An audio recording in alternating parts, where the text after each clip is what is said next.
Chaque soir, elle voyage entre Calvière et Montpellier depuis son canapé. Demain nous appartient. Ici tout commence et un si grand soleil n'a presque plus de secret pour elle. Dans le prochain épisode de Demain nous appartient.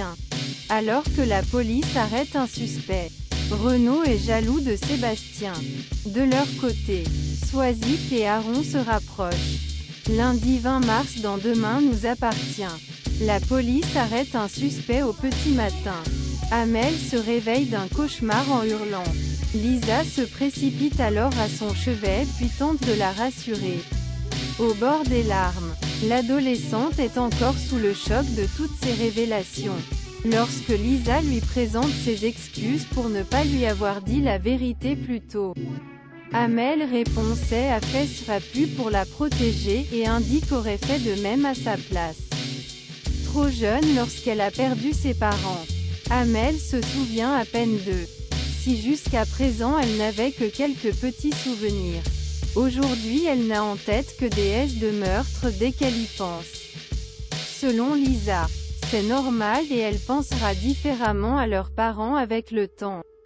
De plus, elle l'encourage à aller voir un psychologue pour en discuter mais Amel refuse enfin. Juste après, ils s'embrassent non sans émotion. Lisa se rend alors au commissariat accompagnée de Benoît Letellier, le professeur SVT d'Agnès Varda.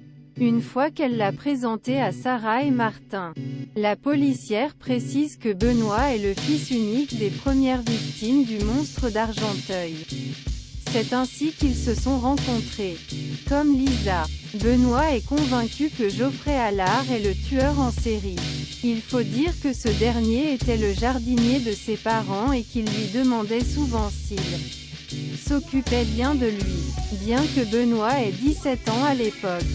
L'assassin a fouillé dans les affaires de ses parents pour trouver son doudou et le déposer sur les lieux du crime, exactement comme il l'a fait avec la peluche d'Amel. Benoît campe alors un homme très consciencieux mais aussi particulièrement intrusif. En effet, le jardinier écoutait tout car la situation familiale des Letellier l'intéressait beaucoup. Benoît l'avait souvent surpris en train d'observer ses parents.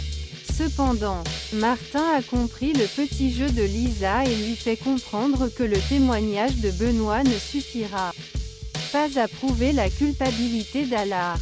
Lisa promet donc de lui trouver des preuves. Plus tard, Martin, Lisa et Sarah font le point sur l'enquête. À l'époque, Allard était dans une situation précaire. Il enchaîne les petits boulots, ce qui lui permet de s'introduire chez ses victimes. La police d'Argenteuil avait également trouvé des armes à son domicile. Mais la balistique avait confirmé qu'elle n'avait aucun lien avec les victimes.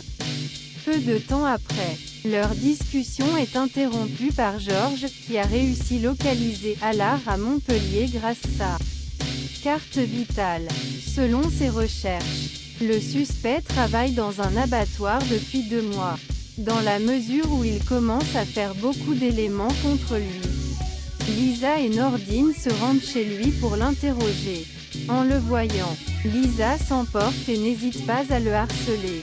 De retour au commissariat, Lisa s'attire les foudres de Martin qui décide de la mettre en attente car elle ne sait pas gérer ses émotions. De plus, il ne veut prendre aucun risque de faire foirer l'enquête. Lors de son interrogatoire, Allard jure qu'il n'est pas le monstre d'Argenteuil. Selon lui, cette histoire a ruiné sa vie. Et pour cause, tout le monde pensait qu'il était le meurtrier. À tel point que sa famille a fini par lui tourner le dos. Cependant, Martin ne se laisse pas attendrir. Non seulement il était le jardinier des 2 couples victimes du tueur en série, mais il se trouve désormais dans la région en plein moment d'un nouveau meurtre. Ajoutez à cela qu'il travaille dans un abattoir. Cela commence à faire beaucoup de coïncidences pour le commandant Constant. À sa décharge, Allard rétorque qu'il travaille dans la maintenance et qu'il n'a jamais touché à une arme de Boucherie. Malgré tout, Martin le place en garde à vue puis fait prélever un échantillon ADN pour le comparer à celui retrouvé sur les lieux du crime de Chassagne. Alors que Lisa est certaine qu'il est le monstre d'Argenteuil, Sarah estime qu'il n'a pas la figure de la personne qui a fait irruption chez elle. Selon elle, il était plus grand. En fin de journée, Lisa se rend dans la cellule d'Allard. Au moment où elle jure de lui faire payer tout le mal qu'il a fait, la policière se rend compte que quelque chose ne va pas.